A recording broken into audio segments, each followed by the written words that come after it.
Hello everyone and welcome to my channel. जैसा कि I keep on posting my trades and also like my views on the stock market. उसके अलावा इस channel में हम लोग कुछ learning sessions भी रखेंगे जिसमें small nuggets of wisdom will be shared. Mostly I'll be trying to relate it to any kind of philosophies or anything जो trading से related नहीं है, लेकिन the person or the philosophy which will be discussing जो trading से related नहीं है, लेकिन ट्रेडिंग के बारे में we get some good advice और some good knowledge on that. So lastly जो हमने जो बनाया था that was based on some Greek philosophy. So today आज हम लोग जो बनाएंगे ये ब्रूस ली के ऊपर है. And this is not just one video जो हम लोग ब्रूस ली के फिलोसफी को डिस्कस करेंगे, बट और भी आगे आते रहेंगे. So but today the content is mostly for What Bruce Lee advises for new traders. एक नए ट्रेडर को क्या करना चाहिए ब्रूस ली के हिसाब से, ये हम डिस्कस करेंगे. So he is one of my favourite. तो ब्रूस ली बोलते हैं कि knowing is not enough, we must apply, and willing is not enough, we must do. तो जो भी आप नॉलेज आप गेन कर रहे हो ना थ्रू यूट्यूब हो गया, या बुक्स पढ़ रहे हैं आप, या किसी के अंदर आपने ट्रेनिंग आप ले रहे हो, तो जस्ट वो नॉलेज गेन करते रहने से कुछ नहीं होने वाला. आपको you need to get into the action. आपको मार्केट में आना पड़ेगा and you need to start taking actions, because जो नॉलेज आप जो गेन कर रहे हैं इट्स लाइक जैसे स्कूल ये समय जो आता था हमारा theoretical and then again we used to have practicals. तो सिर्फ थियोरेटिकल नॉलेज से आपका पेट नहीं भरने वाला. आपको finally you'll have to get into the market, and market में जो फोर्सेस एक्ट कर रहे हैं उनको हैंडल करना सीखना होगा. तब जाके आपको आप एक सीजन ट्रेडर बन सकोगे. तो इसीलिए ब्रूस ली कहते हैं कि बस we must apply whatever we are learning. So also one of my favourite quotes from Bruce Lee is that boards don't hit back. तो मार्केट भी ऐसा ही है. ये जो सीन है अगर आपने देखा होगा तो इसमें एक जो फाइटर है वो एक बोर्ड को तोड़ता है and he tries to show off कि उसके पास कितना पावर है. एंड ब्रूस ली बोलते हैं भाई बोर्ड्स डोंट हिट बैक. तो आप अगर एक बोर्ड को मार रहे हैं तो वो बोर्ड आपको आके दोबारा नहीं मारने वाला है. सो रियल लाइफ ऐसा नहीं होता है कि आप जाके बोर्ड को मार रहे हो. तो सिमिलरली रियल लाइफ में ऐसा नहीं होता है कि भाई ये पैटर्न आया हो तो आपको पता है कि भाई इसमें ब्रेकआउट आना ही आना है तो भाई शेयर का दाम बढ़ जाएगा, या ऐसा कुछ नहीं होता है. तो रियल लाइफ में काफ़ी सारा डायनेमिक एनवायरनमेंट रहता है एंड आप कोई भी चीज़ को you can not take it for granted कि ऐसा है तो ऐसा होगा. तो Bruce Lee says boards don't hit back. तो मेनली जो हम इस बार जो डिस्कस करने वाले हैं that is what I have seen. बहुत लोग बोलते हैं कि भाई पहले you should do paper trading, कि पहले आप अपना एनालिसिस करिए एंड फिर जो भी आपको ट्रेड लेना है वो आप एक पेपर पे आप नोट डाउन करिए, आप उसी में बाय सेल करिए, and when you get confidence then you start deploying your own capital. मेरे हिसाब से ऐसा नहीं होता है, उससे आपको कुछ भी सीखने को नहीं मिलेगा. एंड रीजन इज सिंपल कि 5% ही मार्केट में एनालिसिस का इम्पोर्टेंस है, बाकी 95% मेरे हिसाब से एग्जीक्यूशन है.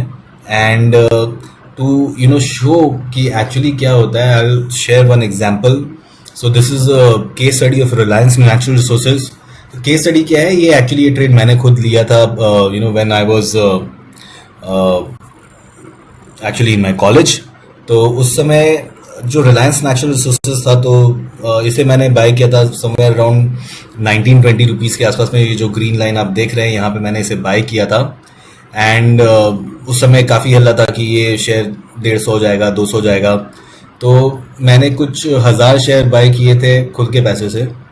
एंड इसके अलावा एक जो लोग ट्रेडिंग से काफ़ी टाइम से जुड़े हुए होंगे उन्हें पता होगा कि एक मनी कंट्रोल का moneybhai.com करके एक पहले एक हुआ करता था वेबसाइट, जिसमें आपको कुछ करोड़ रुपए दिए जाते थे. That was fake money actually, it's a digital money. And वो करोड़ रुपए का आप ट्रेडिंग कर सकते हो. तो मैंने 1000 शेयर तो इसमें खरीदे थे जो एक्चुअल पैसे के थे, और मैंने कुछ 20-25 हज़ार शेयर शायद खरीदे होंगे उस डिजिटल प्लेटफॉर्म पे. तो मेरा एक्सपेक्टेशन तो यही था, जो लोग बोल रहे थे कि भाई जाएगा 150-200, तो भाई मैंने शेयर खरीद लिया था 19-20 रुपए में. एंड फिर ये शेयर बढ़ना शुरू हुआ एंड फिर एक बार ये बहुत ज़ोर से बढ़ा था. इट केम समवेयर अराउंड 27-28 के आसपास आया. और जैसे ही ये नीचे आने लगा तो मुझे डर लगने लगा, क्योंकि भाई मतलब उस टाइम पे मेरे लिए तो भाई ये बड़ा ही अमाउंट था। तो हर 1 रुपए गिरने से मेरा प्रॉफिट जो था वो 1000 रुपये से कम होता जाता। तो मैंने समवेयर अराउंड 25 के आसपास उसे बेच दिया था। वो तो कुछ 5-6 हज़ार रुपये मैंने कमाए थे। तो ये था। लेकिन जो मेरा मनी भाई वाला जो शेयर था उसे मैंने रखा हुआ था कि इसको देखते हैं कहाँ तक जाता है करके। एंड फिर शेयर नीचे आया, फिर उसके बाद वापस से ऊपर भागने लगा एंड काफ़ी भाग गया। मुझे ये लगने लगा यार ये तो मतलब गलत हो गया मेरे साथ।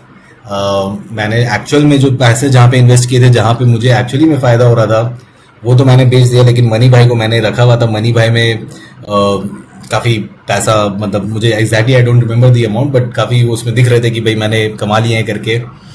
एंड अगर हम रिलायंस नेचुरल रिसोर्सेज के बाद में जाते तो शेयर एक्चुअली 200 रुपये तक पहुंच गया था, right. So we had bought somewhere around, यहाँ पे हमने खरीदा था 19-20 रुपये में, एंड शेयर वहाँ से 10 गुना हो गया था। लेकिन अगर आप देखेंगे तो ये बढ़ता गिरता ये ऐसा चलता रहता है ना। 38 के आसपास आया था, फिर 32 के आसपास आ गया था। सिमिलरली यहाँ पे काफ़ी दिन ये आप देखेंगे तो 80-100 के रेंज में रहा था। फाइनली 200 भी आया। अभी शेयर कहाँ पे वो मैटर नहीं करता है, that is not the point of discussion. मेरा पॉइंट ये है बोलना कि जब हमारा असली पैसा जहाँ पे लगा हुआ रहता है ना, तो वहाँ पे आपके सारे इमोशंस, आपका ग्रीड, आपका फियर प्ले करने लगता है। एंड आप कितना भी पेपर ट्रेडिंग कर लो, ये आप नहीं सीखोगे। जो पेपर ट्रेडिंग जो मैंने किया था इस रिलायंस नेचुरल रिसोर्सेज में, उसमें डेफिनेटली मेरा प्रॉफिट 10 टाइम्स हो गया था, क्योंकि ये 20 का लगभग 200 के आसपास पहुंच गया था। एंड 200 ही मतलब उस समय था कि 200 तक जाएगा, तो वहाँ पे भाई समय अराउंड 180 के आसपास कुछ निकाल दिए थे हम उसमें। बट अगर आप देखेंगे ये जो मैंने ड्रॉ किया यहाँ पे, ये ग्रीन एंड रेड लाइन जो है, the green line was my entry price and red was my exit price.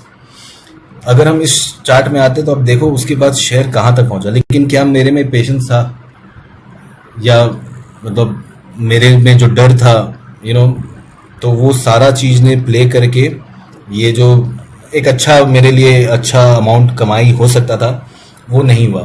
तो सिमिलरली आप कितना भी पेपर ट्रेडिंग कर लें, कितना भी आप नोटबुक में लिख लो कि भाई इस शेयर को मैं इस दाम पे बाय कर रहा हूँ, उस दाम पे बेच रहा हूँ, वो एक्चुअल जब आप मार्केट में आओगे तो वैसा नहीं होता है। तो दैट्स वाई भले आप एक ही शेयर लो किसी कंपनी का, लेकिन start playing with real money. And जब तक वो मनी जितना भी आप इन्वेस्ट करो या ट्रेड करो, एक आपको it should be significant for you. से फॉर एग्जांपल, अगर आपका सैलरी से ₹1,00,000 है अगर महीने का, और आप किसी शेयर में 1000 रुपये लगा रहे हो, ठीक है, तो वो 1000 रुपये आपके लिए कुछ मायने नहीं रखेगा। तो जो इमोशंस है वो वहाँ पे प्ले नहीं करेंगे। तो इमोशंस जो है दैट इज द मेन आपको कितना कंट्रोल है अपने इमोशंस पे, कितना कॉन्फिडेंस आपको अपने एनालिसिस पे, ये सारा चीज़ ज़्यादा मैटर करता है रादर देन द एनालिसिस। तो वो तभी आएगा जब आप एक ऐसा अमाउंट डालोगे जिसके ऊपर नीचे होने से आपके आपका ग्रीड, आपका फियर ये बाहर आएगा। एंड जब तक वो बाहर नहीं आएगा तब तक आप एक अच्छे ट्रेडर नहीं बनने पाओगे, बिकॉज तब आपको पता चलेगा कि भाई exactly how difficult it is to execute a trade. तो इसीलिए for the new trader specifically मेरा ये बोलना है कि स्टार्ट विद अमाउंट, कुछ थोड़ा बहुत आप लोग इन्वेस्ट करें या ट्रेड करें। इतना भी मत डालिए कि मतलब मैंने डेफिनेटली ये बोला है कि जो पैसा है वो थोड़ा सा सिग्निफिकेंट होना चाहिए, सो दैट वो पेन एंड प्लेजर जो है वो आप उसको फाइट कर सको, वो आपका बाहर आए। क्योंकि अगर आप मान लो भाई 100 रुपये का शेयर लेते हो और आपका सैलरी ₹1,00,000 है महीने का, क्या है उसमें, अब क्या ही आपका फियर बाहर निकल के आएगा, है ना। अगर वो 50% गिर भी गया तो ₹50 का नुकसान है, उससे कुछ फर्क ही नहीं पड़ता है। तो इसीलिए ज़रूरी है कि आप थोड़ा सा ट्रेड लेना शुरू करें, and you need to keep on practising. तो इसे करते रहना है। तो as he says, I fear not the man who has practised 10,000 kicks once, but I fear the man who has practised one kick 10,000 times. तो आप कितना ज़्यादा प्रैक्टिस करते हो अपने ट्रेडिंग स्टाइल को या ट्रेडिंग स्ट्रैटेजीज को, वो ज़्यादा मैटर करता है। बिकॉज आपको पता चल जाएगा कि कब आपका स्ट्रैटेजी जो है या जो आपका एनालिसिस है वो फेल हो रहा है, या whatever you have thought कि भाई सपोज फॉर एग्जाम्पल, अगर आप you are a person who trades, जो कि अगर शेयर 50 डे मूविंग एवरेज पे आता है तो आप उसे बाय करते हो, एंड उसके कुछ 5% नीचे का आप स्टॉप लॉस लगा देते हैं, एंड जब जैसे ऊपर बढ़ जाता है वो आप उसको प्रॉफिट बुक कर लेते हैं। तो अगर आप इस चीज़ को एग्जैक्टली आप प्रैक्टिस कर लोगे काफ़ी बार, तो आपको समझ में आ जाएगा कि कहाँ पे ट्रेड फेल हो रहा है एंड कहाँ पे ट्रेड से मुझे प्रॉफिट बुक भी कर लेना है. तो you need to keep on practising whatever style you think is good for you. And जब तक आप उसमें रियल मनी रियल पैसा डाल के नहीं करेंगे, तब तक आप believe me you will not be a season trader. आप सीख नहीं पाओगे, क्योंकि किताबी नॉलेज से कुछ नहीं होता है. So that is all that I wanted to say for today.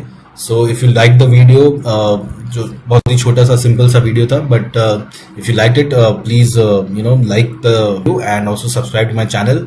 And आप मुझे डेफिनेटली आप भी बोल सकते हैं कि किस तरह के वीडियोस और मुझे बनाने हैं इन टर्म्स ऑफ नॉलेज. बाकी जो मेरा जो रिव्यूज और मेरे जो व्यूज आते रहते हैं on the normal market and the stocks, वो आते रहेंगे. सो that is all for today. So thank you very much.